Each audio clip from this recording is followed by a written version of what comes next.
We're speaking to Lesiba Mutata, Executive Chief Economist from Alexander Forbes Investments. Welcome, Lesiba. Hi. Lesiba, what about Budget 2018 was unexpected to you? You know, to be honest, one didn't expect such a well put together budget. You didn't expect that? No, we come from a very hard time, and I was at pains whether the October medium-term budget policy statement will be affirmed or it will be completely rehauled. Yeah. Because a wholesale adoption of that policy that was put out in October would have placed SA in a completely unsustainable level, completely unsustainable path with further downgrades and in fact a very negative outcome for SA, that which did not appear to be the case this time. So it's a complete redirection of where we're going with such clever introductions of stability in how we're thinking about the economy, of how we're thinking about the direction it's taking in terms of the needed reforms that needs to take place, and opening up the economy in a way that one didn't expect. You sound very happy about this budget. Very many people are not going to be very happy because of the taxes which have been raised. What are your thoughts on that? Indeed, taxes have gone up across the board. VAT is 1 percentage point higher. At 15%, VAT will be similar to an average of African countries. Yeah. Can you appreciate that in Nigeria, it's only 5%? Yeah. It's only expected to go to 10% soon, but it's sitting at 5%. So yes, there is a little bit of a biting that's coming out for the consumer, who will be faced with not only VAT, but all other taxes are going up. The petrol fuel levy is up. The excise duties when you're buying a house worth 30 million has also gone up. There are all these other duties that have gone up collectively, which will be painful for the consumers to feel. But it's a needed pain, because if you didn't have this, you would have had a situation where you'll have to deal with perpetual downgrades, Yes. which will increase the cost of funding higher. And what this has done is created a floor on the decay that actually began to set in. It's positive in the sense that while it's a painful one, it's a painful medicine to be taken, because going forward, if they follow through with what they were planning, for the first time since looking at budgets in '94, South Africa was able to say, in these sectors, we will reform it, and the contribution to GDP will be X. After all that work has been done around the transport reforms, with the logistics, the telecommunications sector reform, they're all thinking about putting broadband, etc. everywhere. They collectively say... There seem to be thought in this budget. And more importantly, collectively seem to think that if they were to do all of that, we could sustain growth rates at 3.7% GDP. That's a really bullish statement coming from the National Treasury. I did ask them this because we get the privilege of engaging the documents beforehand. And they said, you know, this is an exercise that was new. We haven't done it before. And admittedly, it is a forecast, but there you have it. We're going to 3.7% GDP in a sustained manner going forward. I look forward to see it delivered.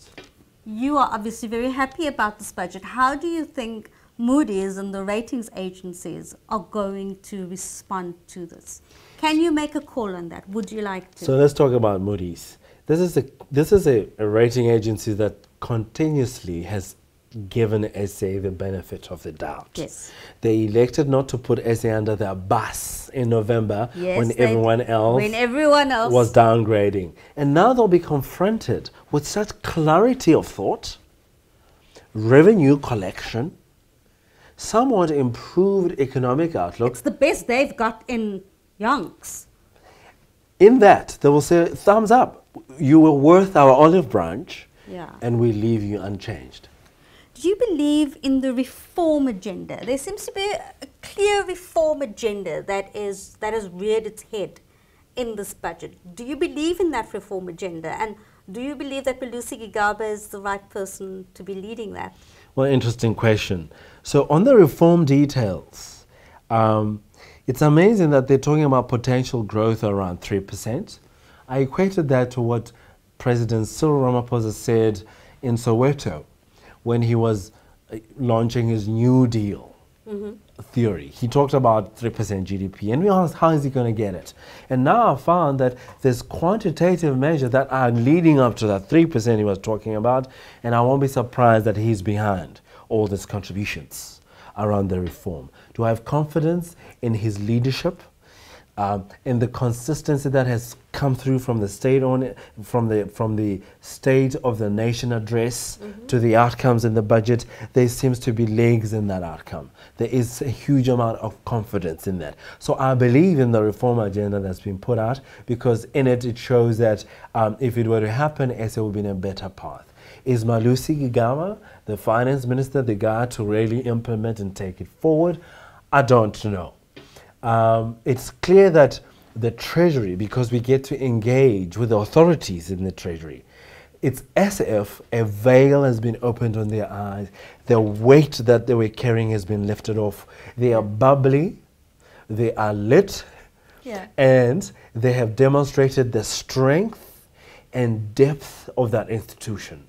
So in that, I have confidence, I have full confidence in both the administration in the National Treasury, no matter who's leading it, because we have to appreciate sometimes the finance ministers they are really just public, the personas out there to carry a message, but the work is done. But you are happy that the work is being done. The work is done at world-class level in terms of its contribution. Let's talk about the budget deficit. What do you think about that? No, there's much work that gone in. You could see that they've reduced it from having been more than 4% expected in the medium term to much lower levels. It was a concerted effort to bring down expenditure and obviously the increased revenue with these taxes that are helping that deficit story. It's really where the actions have been met with the promise that was given, which is giving a lot of certainty to the outcomes that are happening in SA. Remember, SA is world-class in its treasury management. The open index, the open budget index, which is a global index that looks at countries, upgraded SA for having been in the top 5 most of the last decade to now be number 1. Yes, the position is shared with New Zealand, but it is in number 1. This is after last year. Can you believe? After last year, and the difficult, the tough, the and painful the uncertainty. We're number 1 because the quality of that institution, when pressed under pressure, it brings the excellence that we've seen now. So I'm actually last year talking about the glass that was half full. I think the glass is now more than half full. We're going into a fuller glass very soon. Before you go, I have to ask you your take on the SOEs. There is a problem, okay, in that the decay was so deep and entrenched, and it won't be easily fixed.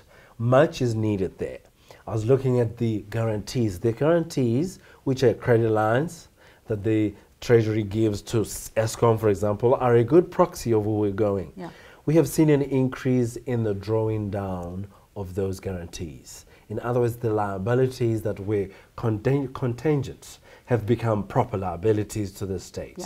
So we are now handling this new team that's been put together, new board, new acting CEO, all of that. The real test is whether that number, which is now sitting, drawn down from the credit facility of 350 billion to 220, whether that 220 will cease going up and potentially declining to about 100%, 200 billion rands. I look forward to see that. Much is needed. For whom much is given, much is required. And much is required from the new chairman of Eskom, from the acting CEO, and the team that's well put together. Much is required, and we'll see it in October and in subsequent budgets to see if they are reduced in that number.